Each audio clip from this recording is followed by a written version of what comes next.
तो गाइस, क्योंकि अब एमसीयू की अपकमिंग मूवी थंडरबोल्ट्स का मेन विलन सेंट्री को बताया जा रहा है, तो चलो क्यों ना इसके ओरिजिन पे बात हो जाए। आखिरकार ये सेंट्री है कौन, ये तो हमें पता होना चाहिए ना। अब बिना इस कैरेक्टर को जाने हम मूवी देखेंगे तो हमारे क्या पल्ले पड़ने वाला है। लेकिन इससे पहले अगर तुम्हें वीडियो थोड़ी सी भी पसंद आए तो वीडियो को लाइक और चैनल को तो याद से सब्सक्राइब कर ही देना।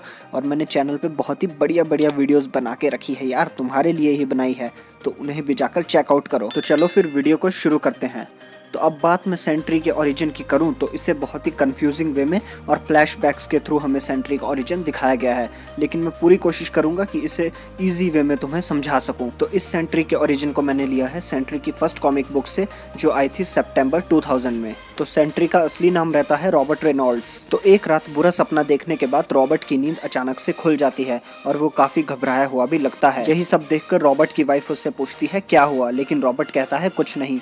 और इसके अगले ही पल रॉबर्ट अपने बेसमेंट की तरफ चला जाता है और वो उस बेसमेंट से एक बुक को उठाता है जिसमें एक सीरम रखा होता है। उस सीरम को देखते ही रॉबर्ट की याददाश्त वापस आने लगती है, जिसमें उसे याद आ जाता है कि कैसे वो एक सुपर हीरो हुआ करता था जिसका नाम था सेंट्री। और इसी के साथ साथ रॉबर्ट को एक और आवाज सुनाई देती है जिसमें उसे पता चलता है कि वॉइड वापस आ रहा है। अब अगर तुम्हें नहीं पता है तो मैं तुम्हें बता दूं कि वॉइड सेंट्री का बहुत ही खतरनाक मेन विलन है। अब यही सब याद करके रॉबर्ट को अचानक से सब कुछ याद आ जाता है कि कैसे वो पास्ट में सेंट्री नाम का सुपर हीरो हुआ करता था। और अब क्योंकि वॉइड वापस आ रहा है तो रॉबर्ट फिर से उस बुक में रखे हुए सीरम को पीने की सोचता है। लेकिन इससे पहले अब तुम्हारा सर पूरा चकराने लग जाए तो अब हमारी स्टोरी जाती है फ्लैशबैक में, जहां हमें सेंट्री का पूरा ओरिजिन डिटेल में समझाया जाता है। तो कहानी शुरू होती है मार्च 1947 से, जहां पर कैनेडियन और यूएस गवर्नमेंट मिलकर प्रोजेक्ट सेंट्री पे काम शुरू कर देते हैं। तो बेसिकली इस प्रोजेक्ट सेंट्री में कैप्टन अमेरिका के सुपर सोल्जर सीरम को रिक्रिएट किया जाने वाला था, जिसमें इसकी एबिलिटीज को 1000 गुना ज्यादा बढ़ाया जाने वाला था। लेकिन जैसे जैसे साल बीतते गए तो ये प्रोजेक्ट डिफरेंट प्राइवेट कंपनीज में बंट गया। उन्हीं में से एक प्राइवेट कंपनी का एक प्रोफेसर इस सुपर सोल्जर सीरम को बनाने में कामयाब रहा और इस सीरम का नाम रखा गया गोल्डन सेंट्री सीरम। और हाँ, ये सीरम कैप्टन अमेरिका के सुपर सोल्जर सीरम से 1000 टाइम्स ज्यादा स्ट्रॉन्ग था। और इसी प्रोफेसर की लैब में एक बार एक ड्रग एडिक्ट जिसका नाम रॉबर्ट रेनॉल्ड्स था, वो चोरी से घुस गया और वहीं पर रॉबर्ट को मिलता है गोल्डन सेंट्री सीरम और रॉबर्ट बिना कुछ सोचे समझे उस सीरम को पी जाता है। अब गाइस इमेजिन करके देखो, उस एक ही सुपर सोल्जर सीरम ने स्टीव रॉजर्स को कितनी सारी एबिलिटीज दी थी। तो ये सीरम तो कैप्टन अमेरिका के सीरम से 1000 टाइम्स ज्यादा स्ट्रॉन्ग है। तो सोचिए इसने रॉबर्ट को कितनी सारी पावर्स दी होंगी। एज अ रिजल्ट उस सीरम को पीने के बाद ही रॉबर्ट की बॉडी में ह्यूज चेंजेस होने लगते हैं और रॉबर्ट में आ जाती है मिलियन एक्सप्लोडिंग सन्स की पावर। और वो प्रोफेसर रॉबर्ट को बाद में बताता है कि रॉबर्ट की पावर्स का सोर्स डायरेक्ट सन है, सेम एज सुपरमैन। तो अपनी इन्हीं सुपर पावर्स को देखते हुए रॉबर्ट भी अपने लिए एक कॉस्ट्यूम बनाता है और वो बन जाता है सुपर हीरो सेंट्री। लेकिन जैसे कि हर एक सुपर हीरो का एक सुपर विलन रहता है, तो वैसे ही सेंट्री का सुपर विलन रहता है वॉइड। तो वॉइड सेंट्री से लड़ने के लिए आता है, लेकिन सेंट्री एवेंजर्स के साथ मिलकर वॉइड को हरा देता है, जिस पर वॉइड कहता है कि मैं वापस आऊंगा। और होता भी ऐसा ही है। कुछ दिनों बाद वॉइड फिर से वापस आ जाता है, लेकिन सेंट्री उसे फिर से हरा देता है।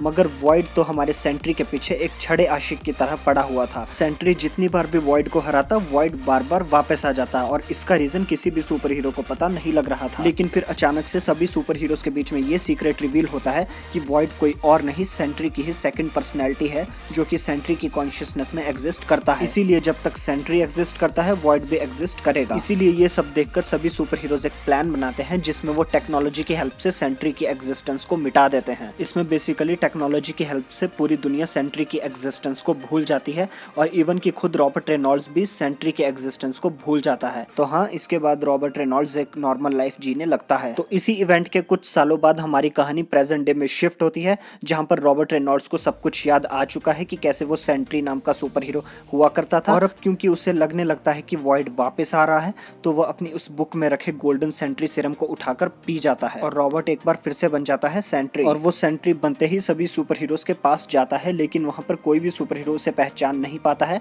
क्योंकि वो सेंट्री की एग्जिस्टेंस को भूल चुके हैं। लेकिन फिर एक बिल्डिंग के ऊपर रॉबर्ट अपने वॉच टावर को देखता है, जिसकी हेल्प से वो पूरे शहर पर नजर रखा करता था। और फिर उस वॉच टावर पर जाते ही रॉबर्ट को याद आ जाता है कि इसी वॉच टावर की हेल्प से उन्होंने सेंट्री की एग्जिस्टेंस को मिटाया था, जिसमें कि ये वॉच टावर ऐसे सिग्नल को ट्रांसमिट कर रहा था जिससे कि पूरी दुनिया को लग रहा था कि सेंट्री एग्जिस्ट ही नहीं करता है। लेकिन फिर सेंट्री उस सिग्नल को अपने वॉच टावर से बंद कर देता है और पूरी दुनिया को और इवन की सुपर हीरोज को भी याद आ जाता है कि सेंट्री कौन था। लेकिन इसी इसी के साथ सुपर हीरोज को ये भी याद आ जाता है कि वॉइड कोई और नहीं बल्कि सेंट्री की ही सेकंड पर्सनैलिटी है। और इस चीज को फिर से एक बार ध्यान में रखते हुए रॉबर्ट रीड रिचर्ड्स के साथ मिलके उसी वॉच टावर की हेल्प से सेंट्री की एग्जिस्टेंस को एक बार फिर से मिटा देता है, जिसकी वजह से पूरी दुनिया और इसके साथ ही खुद रॉबर्ट रेनॉल्ड्स भी सेंट्री की एग्जिस्टेंस को भूल जाते हैं। और इसके बाद रॉबर्ट अपनी दोबारा से नॉर्मल लाइफ जीने लगता है। तो गाइज ये था सेंट्री का ओरिजिन।